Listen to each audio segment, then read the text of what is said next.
Det er et skruefundament, som de arbejder med i Tyskland i 10 år. En tysk opfindelse, og det er en pæl, man skruer i jorden, og så bygger man videre fra den.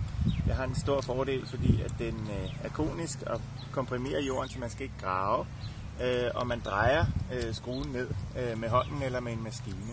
Den er ekstremt stærk og meget stabil, fordi at man netop ikke graver og sætter den ned i den jord, der i forvejen står godt. Når man skal se på kvaliteten af et skruefundament, så skal man se på svejsningerne, på gevindet, se at de er lige og pæne hele vejen, og at gevindet er mindst 2 mm tykt, og så ikke mindst på galvaniseringen. Og de tyske griner lever op til alle krav her, og er blevet CE-godkendt, det vil sige, at det er godkendt til byggeri for mennesker. Det er jo også forsikringsgodkendt, så man kan godt bygge sin hus på det. Man kan bygge videre på de små G66 skruer med de her dæksler, som man kan sætte i. Og det vil sige, at når jeg har sat de her 2 skruer så de har samme højde, så er de sådan set klar til, at jeg kan lægge en rem på dem. Og det vil jeg så gøre her. Det er for eksempel den her. Så det jeg så gør, det er, at jeg tager dækslerne, putter dem i sådan her. Og når de ligger, så er jeg klar til at lægge min rem på.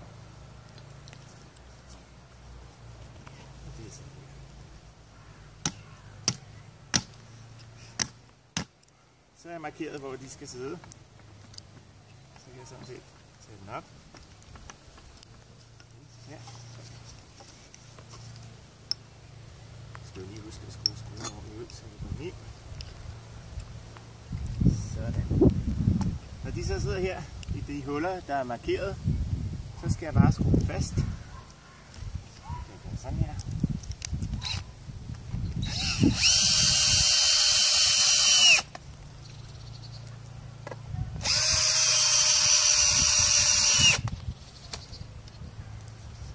Og så er den klar til at blive vippet op på plads igen.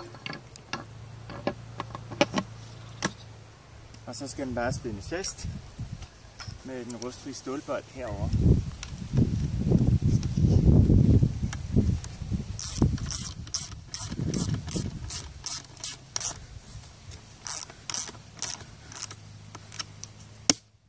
Sådan.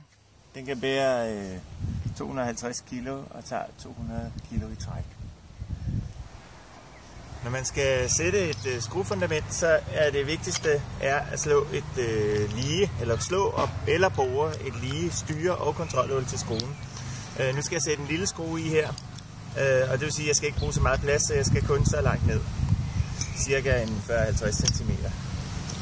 Men det skal være lodret, så jeg tager mit vatterpas, og så gør jeg sådan her. Jeg finder punktet nøjagtigt, hvor det skal starte, og det er så her, og så slår jeg.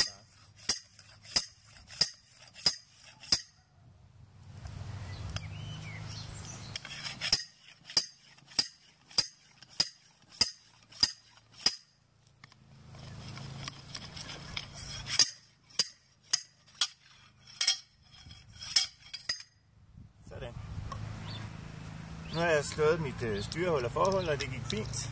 Så er det bare at sætte skruen i. Jeg sætter den i for hånd, så langt jeg kan. Jeg kan høre, at jorden er tør. Det er længe siden det har regnet. Og når jeg ikke kan mere for hånd, så sætter jeg drejestangen i, og så drejer jeg den ned. Nu er det vigtigt, at jeg lige ser, at retningen er, som den skal være. Så jeg har stadig mulighed for at gøre noget ved det. Og det har jeg hertil. Sådan. Og når det bliver hårdt, så svinger jeg den ud. Og så drejer jeg den ned. Og det bliver hårdt. Sådan. Det jeg vil, er, at jeg vil have den i loddet i forhold til den anden skrue herover. Så den er klar til for eksempel at bygge mit legehus eller sådan.